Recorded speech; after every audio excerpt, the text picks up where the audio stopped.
नमस्कार, हमारे छत्तीसगढ़ में आप सभी का स्वागत है और मैं हूं आपके साथ ज्योति। चलिए शुरुआत करते हैं खबरों की। राजनांदगांव में सीएम विष्णुदेव साय ने पीडब्ल्यूएमयू का निरीक्षण किया। इसी के साथ ही सीएम ने स्वच्छता दीदियों से मुलाकात भी की।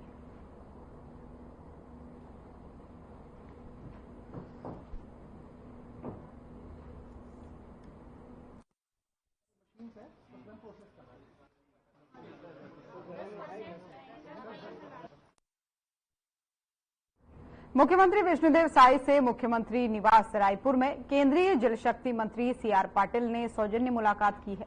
मुख्यमंत्री ने छत्तीसगढ़ आगमन पर उनका स्वागत और अभिवादन किया है।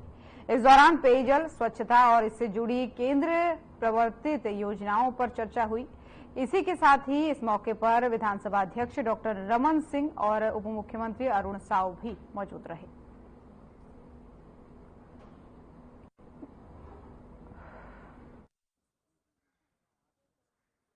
हमारे आदरणीय प्रधानमंत्री श्री नरेंद्र मोदी साहब ने 10 साल पहले 2014 में ये स्वच्छता अभियान शुरू किया था। उसको आज 10 साल पूर्ण हुए हैं। 10 साल में आपको भी लगता होगा कि बहुत बड़ा काम इसमें अंदर हुआ है, जो इसकी आवश्यकता थी। आज बच्चे में भी अवेयरनेस आ गई है, मगर और ज्यादा काम करने की आवश्यकता है, जिसको हम सब मिलकर आगे बढ़ाने की आवश्यकता है।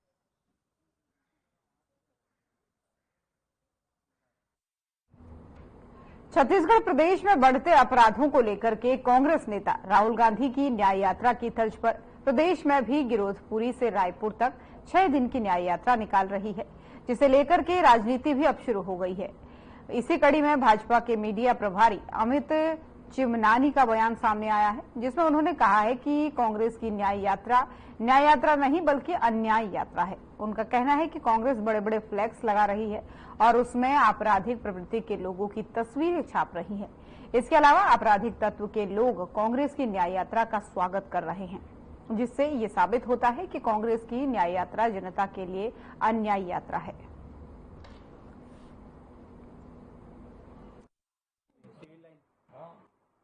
छत्तीसगढ़ की जनता इस यात्रा को अन्याय यात्रा का नाम दे रही है और ये यात्रा जहां से गुजर रही है उसके स्वागत में अपराधियों के, आरोपियों के फ्लैग्स तक लग रहे हैं।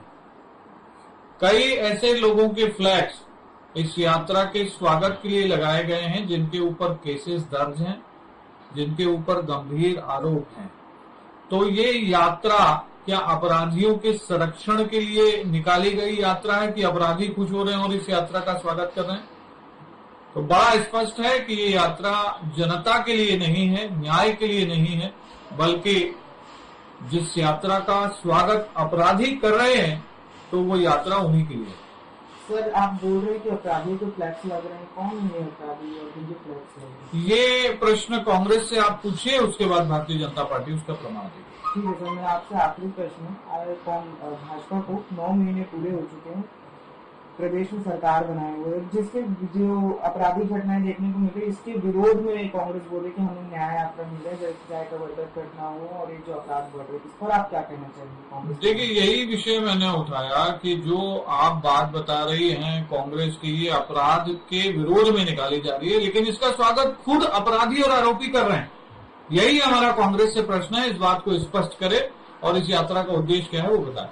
दरअसल ऐसा इन लोगों को दिखता है क्योंकि अन्याय असल में भाजपा के लोगों के साथ भाजपा की सरकार में हो रहा है। तो ये लोग सबसे ज्यादा प्रताड़ित हैं, जिन लोग मंडल कमंडल बहुत सारा बटेगा ये इच्छा में, उन लोग को कुछ मिल नहीं पा रहा है। सरकार कहीं चलती हुई दिखाई नहीं पड़ रही है। सरकार में तो हमेशा लगातार कहता हूं कि जो है मुखिया के हाथ में केवल स्टीयरिंग है, बाकी ब्रेक, क्लच और एक्सीलेटर लेकर के 3 अलग अलग लोग बैठे हैं, जिसकी वजह से सरकार चल नहीं पा रही है और सरकार नहीं चल रही है। यही तो वजह है कि प्रदेश की जो है दुर्दशा हो रही है और कांग्रेस को न्याय यात्रा निकालनी पड़ी है। न्याय यात्रा चल रही है प्रदेश में, क्या कहना चाहेंगे इस विषय में, क्यों की जा रही है? प्रदेश में जिस तरह के हालात बने हैं, केवल 7 माह में जो है सरकार की जो स्थिति सामने आई है, मैं कल आंकड़े देख रहा था, रायपुर में ही जो है 7 महीने में 80 हत्याएं हुई है, 180 बलात्कार की घटनाएं हुई है। पूरा प्रदेश जो है हाहाकार कर रहा है। बलौदा बिहार की घटना सबके सामने है। बलौदा बिहार में कलेक्ट्रेट जला दिया गया, एसपी का कार्यालय जला दिया गया, कवर्धा में किसी का घर जला दिया जाता है, फिर पुलिस अभिरक्षा में मौत होती है। अंबिकापुर में उसी तरह की घटना हुई, सुकमा में इस तरह घटना हुई। और पूरा प्रदेश नशे के मामले में तो ऐसा है कि प्रदेश के एक एक व्यक्ति की रग रग में जैसे नशा पहुंचाना है, उसके लिए प्रयास हो रहा है, ऐसा महसूस होता है। तो ऐसी स्थिति में कांग्रेस जो है छत्तीसगढ़ के युवाओं के हित में, छत्तीसगढ़ के नागरिकों के हित में, छत्तीसगढ़ के व्यापार जगत, मजदूर जगत, सबके हित में न्याय यात्रा के माध्यम से सरकार को जगाने के लिए हम गिरौदपुरी से रायपुर तक की पद यात्रा पे माननीय प्रदेश अध्यक्ष के नेतृत्व में निकले। अवेयरनेस प्रोग्राम है तो उसके साथ टाई अप। महासमुंद जिले के पिथौरा थाना क्षेत्र का मामला ये है, जहां पर एक लापता शख्स की मौत का मामला सामने आया है। अमलीडीह निवासी सप्ताह भर से लापता खिलेश्वर साहू 34 साल की संदिग्ध मौत का मामला सामने आ रहा है। जानकारी के अनुसार अज्ञात व्यक्तियों के द्वारा खिलेश्वरी साहू को मारकर गांव के किसान पीताम्बर ध्रुव के खेत में मेढ़ आड़ पर छुपा दिया गया, जिसकी पहचान उनके परिजनों द्वारा की गई है। फिलहाल मामले की जांच जारी है।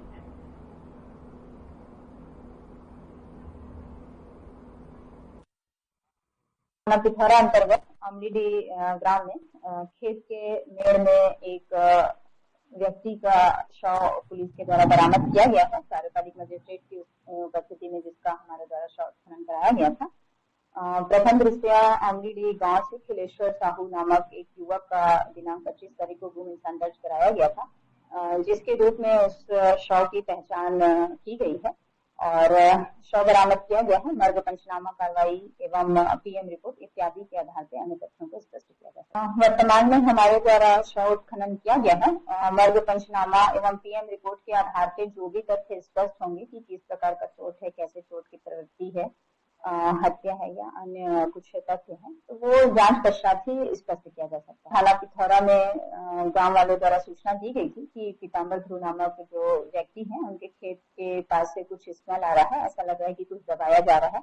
तो इस प्रकार की सूचना पर पुलिस जो है वो रात्रि में ही घटना स्थल पहुंची थी और प्रातःकाल हमारे द्वारा कार्यपालिक मजिस्ट्रेट की उपस्थिति में नियमानुसार जो है वो उत्खनन कराया गया, जिसमें हमें ये शव बरामद हुआ। कांकेर जिले के आमाबेड़ा थाना क्षेत्र के अंतर्गत ग्राम पंचायत में एनआईए द्वारा 3 व्यक्तियों के घर में छापामार कार्रवाई की जा रही है। आपको बता दें कि आमाबेड़ा निवासी वीरेंद्र पटेल जो स्थानीय पत्रकार है, उनके घर भी एनआईए ने छापा मारा है। वीरेंद्र पटेल अभी रायपुर में अपना इलाज करवा रहा है। वहीं एनआईए की टीम के साथ जिला पुलिस बल भी मौजूद है। इससे पहले भी आमाबेड़ा क्षेत्र में एनआईए ने छापा मारकर कार्रवाई की थी।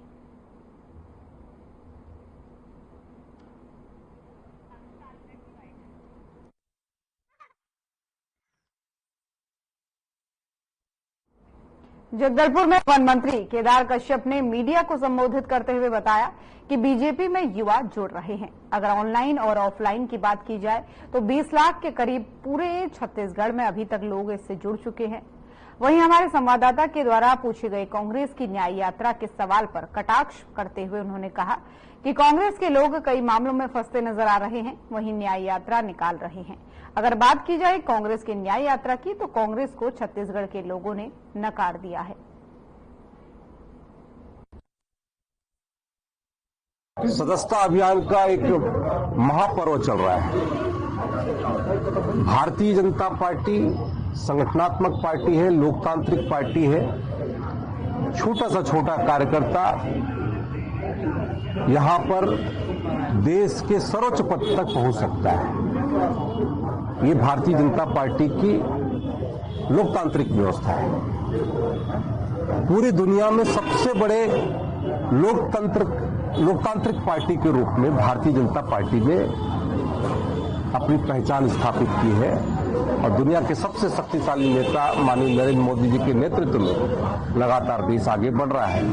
माननीय जगत प्रकाश नड्डा जी हमारे भारतीय जनता पार्टी के राष्ट्रीय अध्यक्ष हैं। उनके मार्गदर्शन पर पूरे छत्तीसगढ़ में 60 लाख हमारे इस मतदाता अभियान के माध्यम से जोड़े जाने हैं। ऑनलाइन के माध्यम से हमारे सभी लोग जुड़ रहे हैं। लोगों में उत्साह है भारतीय जनता पार्टी की सदस्यता ग्रहण करने में और लगातार हमारा ये अभियान चला। 6 तारीख से लेकर के 18 तारीख तक घर घर जाकर के हम लोगों ने इस अभियान के माध्यम से हम लोगों ने वहां के लोगों को जोड़ा। 18 तारीख के बाद हम सार्वजनिक रूप से 25 तारीख 26 तारीख तक सार्वजनिक रूप से जा करके हाट बाजार में, हमारे कॉलेजों में और सार्वजनिक स्थलों में जाकर के हम लोगों ने चलते हैं बनाने का अभियान प्रारंभ किया और ऑनलाइन और ऑफलाइन दोनों स्तर पर भारतीय जनता पार्टी के सदस्य बनाए जा रहे हैं और पूरे प्रदेश में अभी तक लगभग 20 लाख से ऊपर भारतीय जनता पार्टी के सदस्य बन चुके हैं और जल्द से जल्द जो हमारा लक्ष्य है वो लक्ष्य प्राप्त कर देंगे। ये नया यात्रा करके कांग्रेस का बस्तर के रूट को भूल गए, इसमें ऐसा क्या लगता है जी? कांग्रेस का जो नया यात्रा निकाला गया है वो बस्तर के रूट को नहीं लिया गया, इसमें क्या लगता है? देखिए, कांग्रेस का वास्तविक चेहरा लोगों के सामने में आ चुका है। बस्तर और सरगुजा ने तो एक तरफा कांग्रेस को नकार दिया। बड़े बड़े वादे किए थे, झूठ बोल करके उन्होंने सरकार बनाई। पिछले 5 वर्षों में क्या हालत रहा पूरा प्रदेश का, इसका मुझे यहां पर बताने की आवश्यकता नहीं है। और अब जब सरकार में नहीं है तो असामाजिक संगठनों के साथ में मिल करके वो किस तरीके से पूरे प्रदेश में उपद्रव का माहौल, तनाव का माहौल पैदा करना चाहते हैं, लोगों को उकसाने का काम कर रहे हैं। और आज जब उनके लोग इन सब मामलों में फंसते नजर आते हैं,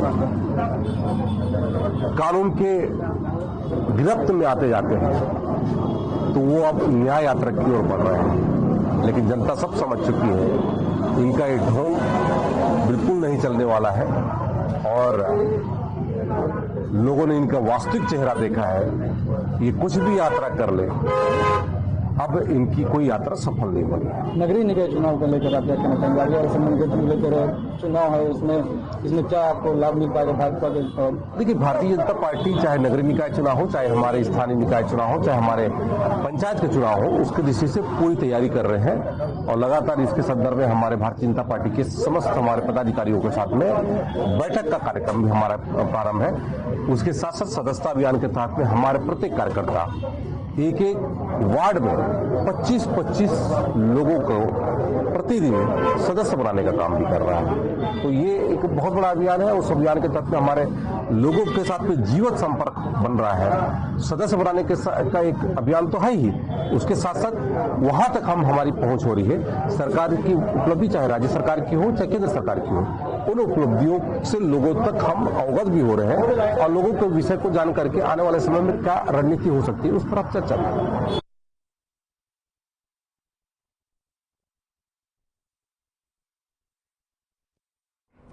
कांग्रेस की न्याय पदयात्रा की आज बालोदा बाजार से शुरुआत हुई। बालोदा बाजार के गिरौदपुरी से शुरू हुई ये यात्रा 6 दिन बाद 2 अक्टूबर को राजधानी रायपुर में खत्म होगी। इस दौरान कुल 125 किलोमीटर की यात्रा होगी। पदयात्रा में प्रदेश कांग्रेस अध्यक्ष दीपक बैज, नेता प्रतिपक्ष डॉक्टर चरणदास महंत और पूर्व डिप्टी सीएम टीएस सिंहदेव, पूर्व विधायक विकास उपाध्याय सहित अन्य वरिष्ठ नेता शामिल हैं। कांग्रेस की ये यात्रा यानी ये पदयात्रा प्रदेश की लगातार बिगड़ती कानून व्यवस्था के विरोध में कर रही है। न्याय यात्रा के पहले पीसीसी अध्यक्ष बैज ने शिवरी नारायण में भगवान राम और माता शबरी की पूजा अर्चना की। बैज सेना खान में शहीद वीर नारायण सिंह को भी उन्होंने नमन किया। वहीं गिरौदपुरी में गुरु गद्दी का दर्शन कर यात्रा की शुरुआत की।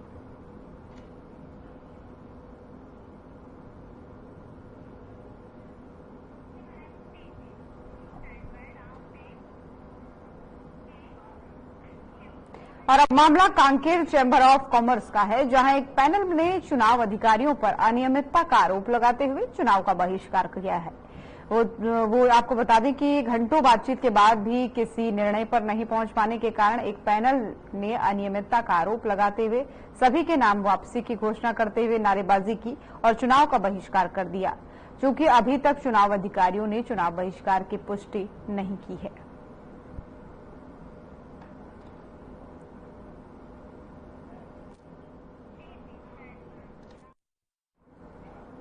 और खबर अब रायपुर से है, जहां पर मुख्यालय कुशाभाऊ ठाकरे परिसर में प्रदेश प्रभारी नितिन नवीन, बीजेपी प्रदेश अध्यक्ष किरण सिंह देव, सदस्यता प्रभारी, सह प्रभारी, जिलाध्यक्ष और जिला सदस्यता प्रभारी की बैठक हुई, जिसमें नितिन नवीन ने कहा कि छत्तीसगढ़ की सरकार सदस्यता में पूरी सुदृढ़ता से लगा हुआ है। सभी चीजों को आकलन करने के बाद उन्होंने कहा कि जो छत्तीसगढ़ ने लक्ष्य रखा है उसको 10 लाख सदस्यता और बढ़ानी चाहिए, जिस प्रकार से यहाँ माहौल दिख रहा है। जो आगाज से सदस्यता में पूरी सक्रियता से लगा है, उस सभी चीजों को आकलन करने के बाद उन्होंने कहा कि नेशनल स्कूल छत्तीसगढ़ ने जो अपना लक्ष्य रखा है उसको 10 लाख सदस्यता और बढ़ानी चाहिए, क्योंकि जिस प्रकार से यहाँ दिख रहा है सदस्यता में लेके जो उत्साह और उस लक्ष्य को हमारे राष्ट्रीय अध्यक्ष ने दिया है, हम लोग निश्चित रूप से आज उसके लक्ष्य के आधार पर आज आकलन करेंगे और प्रदेश अध्यक्ष और जिला के हमारे अध्यक्ष और बाकी टीम के साथ बैठकर कैसे 10 लाख और बढ़ाया जाए, और जो हम लोग का टारगेट है 7 लाख, उसकी सदस्यता हम लोग पूर्ण करेंगे।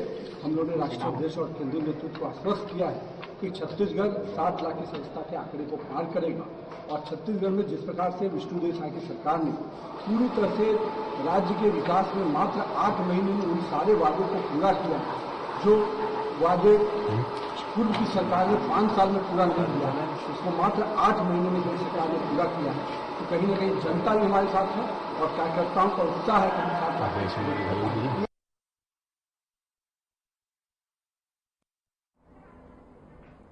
और बस्तर के नगरनार पुलिस ने 25 लाख का गांजा जब्त किया है। दरअसल हरियाणा के गांजा तस्कर ओडिशा से जगदलपुर के रास्ते भागने की फिराक में थे और जंगल के रास्ते का उपयोग करके 48 पैकेट में गांजा छिपाकर परिवहन कर रहे थे, जिसमें 2 आरोपी शामिल थे। वहीं बस्तर पुलिस ने सूझबूझ से आरोपियों को गिरफ्तार किया है। आपको बता दें कि बीते महीने भर बस्तर पुलिस ने लगभग करोड़ों के मामले सिर्फ गांजे के प्रकरण में दर्ज किए हैं।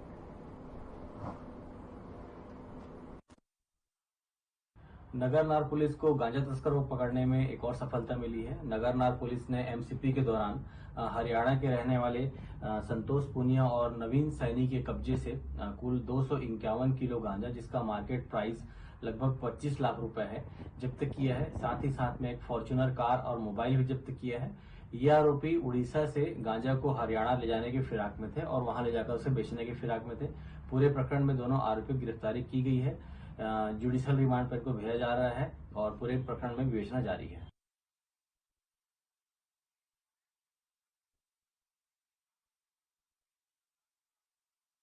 पर आपको बता रहे हैं जहां पर 25 लाख का गांजा जब्त हुआ है और इस गांजे के साथ 2 आरोपी भी पुलिस के हत्थे चढ़े हैं। ये पैकेट बना करके जंगल के रास्ते इसे बाहर भेजना चाह रहे थे, लेकिन इस दौरान जो है पुलिस ने इन आरोपियों पर शिकंजा कसते हुए इन्हें गिरफ्तार किया और साथ ही इनके पास से भारी मात्रा में अवैध गांजा भी बरामद किया, जिन्हें पैकेट बना करके जिनकी तस्करी की जा रही थी।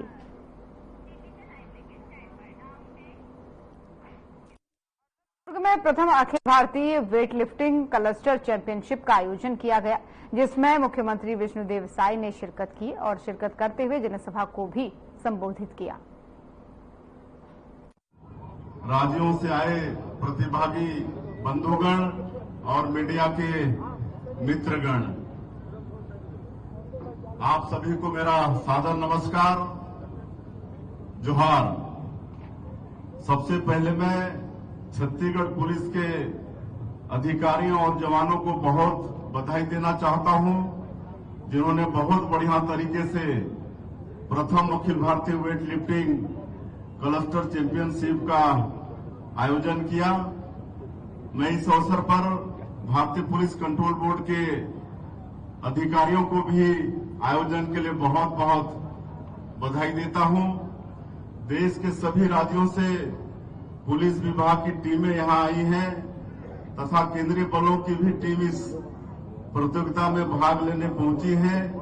छत्तीसगढ़ की धरती में यहां के मुख्यमंत्री के नाते आप सभी लोगों का हम हृदय से अभिनंदन करते हैं, स्वागत करते हैं। मैं अभी पिछले दिनों जसपुर और झारखंड के दौरे पर था। यदि यहां होता तो जरूर आप लोगों का प्रदर्शन देखता। मुझे बताया गया है कि आप लोगों ने बहुत शानदार प्रदर्शन किया है। पुलिस की व्यस्तम सेवा के बावजूद आप लोग खेलों के लिए समय निकाल पाते हैं, यह बहुत बड़ी बात है। इसका लाभ आपको सेवा में भी मिलता है, आपका फिटनेस लेवल हमेशा बना रहता है। ऐसे खेलों के माध्यम से एक दूसरे को जानने का अवसर भी मिलता है, वे एक दूसरे के अनुभव भी साझा करते हैं। हमारा देश अनेकता में एकता का देश है। ऐसे आयोजनों में यह विविधता नजर आती है। वेट लिफ्टिंग अनोखा खेल है और यह हमारे शरीर की असीम संभावनाओं के बारे में बताता है। वेट लिफ्टर सामान्य तौर पर अपने वजन से काफी बड़ा वजन उठाते हैं। मुझे सिडनी ओलंपिक की याद आती है, जब कर्णम मल्लेश्वरी ने कांस्य पदक जीता। अपने वजन से लगभग 2 गुना वजन उठाने की उन्होंने कोशिश की थी। उन्होंने कांस्य पदक प्राप्त किया और वेट लिफ्टिंग में भारत के लिए कांस्य पदक लाने वाली पहली महिला बनी। हर ओलंपिक पदक हम सब भारतीयों को खुशियों से भर देता है और उन्होंने वेट लिफ्टिंग का पदक भारत को दिलाया। मुझे मालूम है कि आप में से भी कुछ प्रतिभाएं ऐसी हैं जो वैश्विक स्तर पर वेट लिफ्टिंग में सामर्थ्य रखती हैं। छत्तीसगढ़ में हम खेलों की अधोसंरचना को बेहतर करने की दिशा में लगातार काम कर रहे हैं। हमारे खेल मंत्री जी श्री टंक वर्मा जी ने भी विस्तार से अपने उद्बोधन में वर्णन किया है। हमारी सरकार के आते ही खेलो इंडिया के 7 नए सेंटर की घोषणा हुई है। कुछ दिनों पहले केंद्रीय खेल मंत्री श्री मनसुख मांडविया जी ने प्रदेश का दौरा किया था। उन्होंने आश्वस्त किया है कि केंद्र सरकार द्वारा भी छत्तीसगढ़ में खेलों को बढ़ावा देने पर हर संभव कार्य किया जाएगा। अभी हम बस्तरिया ओलंपिक का आयोजन भी करने जा रहे हैं। वर्षों के बाद बस्तर में शांति लौट रही है। माओवाद प्रभावित क्षेत्रों में शांति कायम हो रही है। जब शांति स्थापित होती है तो सांस्कृतिक गतिविधियां होती हैं, खेल प्रतियोगिताएं होती हैं। बस्तरिया ओलंपिक को लेकर हम सब लोग बेहद उत्साहित हैं। छत्तीसगढ़ के पारंपरिक खेलों को बढ़ावा देने के लिए हमने छत्तीसगढ़ की क्रीड़ा प्रोत्साहन योजना का आरंभ करने का निर्णय लिया है। प्रदेश में पिछले 5 साल खेल प्रतिभाओं के लिए बहुत खराब गुजरे। उनके दौर में राज्य खेल अलंकरण समारोह ही नहीं हुए। हमने इसका आयोजन किया और प्रतिभावान खिलाड़ियों को सम्मानित किया है। खेल प्रतिभाओं को बढ़ावा देने के लिए हम रायपुर में लक्ष्मीबाई राष्ट्रीय शारीरिक शिक्षा संस्थान का आप सेंटर भी आरंभ करने जा रहे हैं। हमारा फोकस अभी सभी खेलों पर है।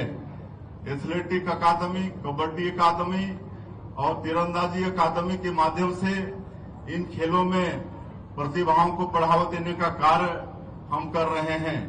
मैं जब भी प्रदेश का दौरा करता हूं, मेरी कोशिश होती है कि खिलाड़ियों से जरूर मिलूं।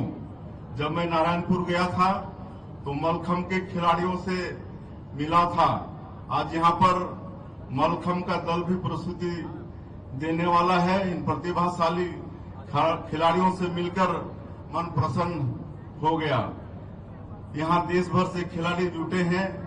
मैं भारत में खेलों के उज्जवल भविष्य को लेकर बहुत आश्वस्त हूं। हमारे यशस्वी प्रधानमंत्री श्री नरेंद्र मोदी हर बार खिलाड़ियों का उत्साहवर्धन करते हैं। मुझे पेरिस में आयोजित पैरालंपिक की घटना याद आती है, जब पैरालंपिक में पदक विजेताओं को प्रधानमंत्री जी ने अपने घर आमंत्रित किया था। इनमें से एक भाला फेंक में स्वर्ण पदक जीतने वाले पानीपत के नवदीप सिंह भी थे। उनकी हाइट काफी छोटी है। उन्होंने प्रधानमंत्री को कैप भेंट करना चाहिए, लेकिन प्रधानमंत्री की हाइट काफी ज्यादा थी। प्रधानमंत्री नीचे बैठ गए और नवदीप ने उन्हें कैप पहना दी। जब खिलाड़ियों को इतना स्नेह मिले, जब इतनी आत्मीयता से उनकी खेल प्रतिभा का प्रोत्साहन हो, तो निश्चित ही खिलाड़ियों का उत्साह कई गुना बढ़ जाता है। आप सभी छत्तीसगढ़ आए और वेट लिफ्टिंग स्पर्धा में हिस्सा लिया, इसके लिए हम आप सबके आभारी हैं। आपने बहुत अच्छे।